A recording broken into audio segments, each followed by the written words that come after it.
This video is going to talk you through how to use the explain chain to answer any type of explain question that comes up in any of the papers. If you're asked to explain why something happened, or why somebody was significant, or how far somebody changed something, they're asking you to explain. So the magic number is 2. That's how many reasons that you give, no matter what you're explaining. And for each reason that you give, you write a paragraph using the explain chain. Now for the first 3 boxes, you can explain in detail, in a basic way, and I'm going to do those in green. So you've got give your reason, that could be a sentence, describe your reason, the more detailed the better, so using more detailed facts like names and dates, and then just saying your explanation at the end. So it could be that you're explaining why something happened, or you're explaining why somebody is important, or why they changed something. So that's what you'd be doing there. So the next bit that you would do if you want to do a detailed explanation is you do 2 more links on what we call the explain chain, and they're both to do with time. This one's to do with the past, or what's going on at the time, context, and this one is to do with the future, long-term impact. So if you're explaining why something has happened, think about the context of that time period. What was going on at that time period that caused that event to happen? Or if you're thinking about why somebody or something is important, what was going on at that time that makes this thing stand out? And then long-term impact could be, did it lead to anything? This could be very long-term impact, so it was really important because we're still using those things today. Or it could be fairly short, so this led to the next event, for example. Context is the hardest thing to do, so it usually gets put at the top of the mark scheme, and long-term impact is slightly easier to do. So just do long-term impact if you don't want to do context, if you want to push your grade a bit. I put context first because it makes sense for the past to then link to the future. And then you do the whole thing again for your second reason. So let's pretend that the question we've been given is explain the significance of the work of Edward Jenner in preventing illness.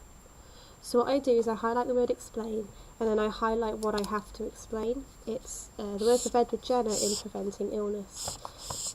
And I make a list of reasons that I could give, and then I choose my top 2 reasons. And you want to try and choose reasons that aren't the same as one another, so that you're talking about different things. So the work of Edward Jenner is important in preventing illness because he created the first vaccination. His work led to other vaccinations. He eradicated smallpox.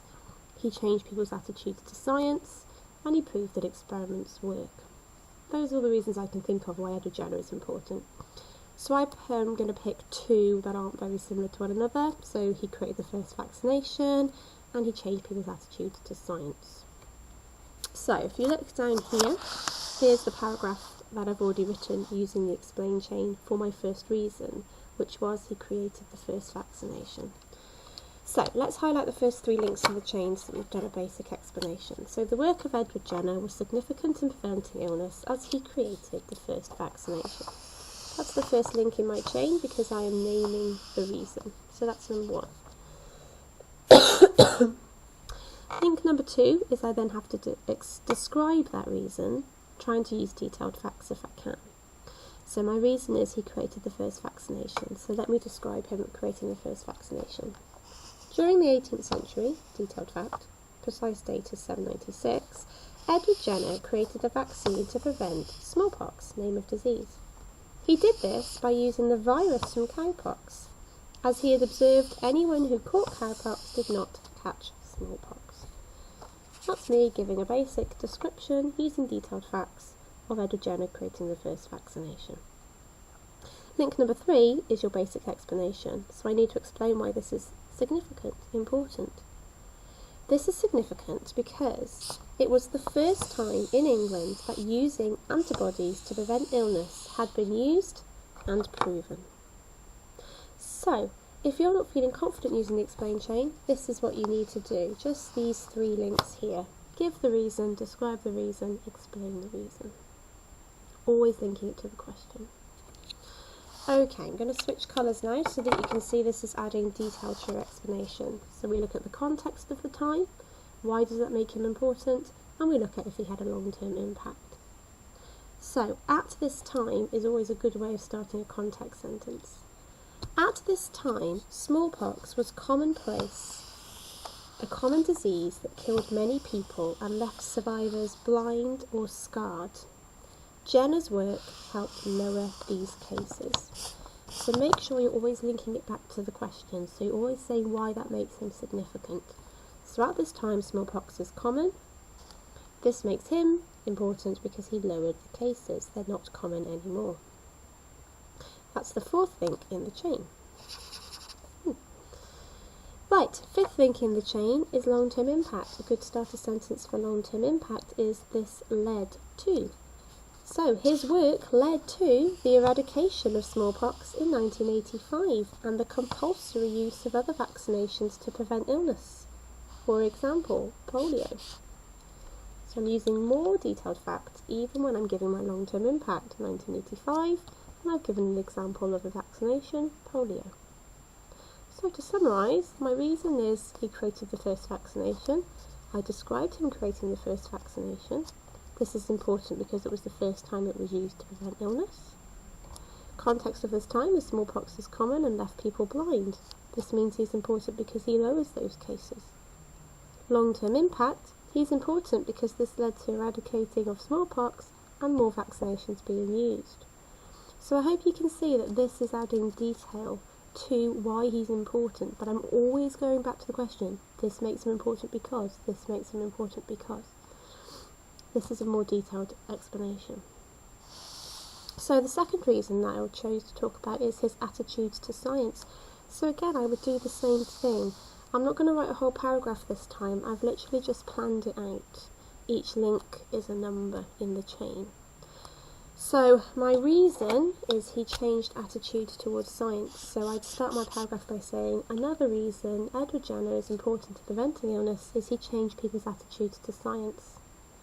So now I have to describe him changing people's attitudes to science. So for example, he experimented, he observed, he showed that that worked, he introduced people to the idea of antibodies being used to prevent you from catching an illness. And because it was all successful, this changed people's attitudes.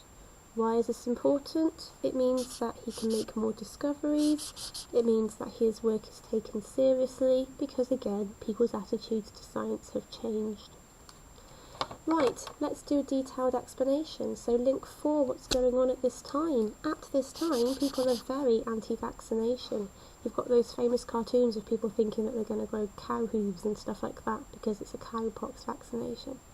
So that makes him changing people's attitudes towards science even more important because people didn't have a very educated view of science.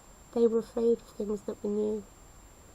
Is him changing attitudes in science, does it have a long-term impact? Yes, it means that we use and test antibodies, vaccinations, new methods of science, that we're not afraid to test things. And of course, his work then led to Louis Pasteur testing the germ theory and creating more vaccinations because he worked out that germs cause illness. So this is a more detailed explanation than just saying this. And that would be your 2 reasons. You would then do a conclusion summarising your 2 reasons, and we tend to put them into themes rather than just repeating ourselves. So I might finish by saying, so overall, the work of Edward Jenner was important because he is the first person to create a successful vaccination using antibodies, and also this led to future experiments as England began to trust science more possibly, rather than saying he changed people's attitudes. Okay? So you could then apply this to any question. Now an explain question comes up on the Elizabeth paper and the America paper, as well as the medicine paper. So you could apply that to any of those styles of questions. Actually, the whole of the USA paper, apart from question 1, involves you using the explain chain to explain. It's only the Germany paper where it doesn't come up. So, have a go at practising this one. What if the question was, explain why the government took a larger role in the health of the public in the 20th century? So, you're thinking about reasons why the government took a larger role in public health in the 20th century. So you would have to come up with a list of reasons, choose your 2 reasons, and then use an explain chain to explain those 2 reasons. So why is the government taking a larger role in public health in the 20th century? Is it because we've got new technology? Is it because people's diets are really bad? you have a think about what your reasons would be and have a go at doing the explain chain. If you're watching this video for homework, then obviously just apply this explain chain to the question that you have been given. I hope this has helped. Good luck.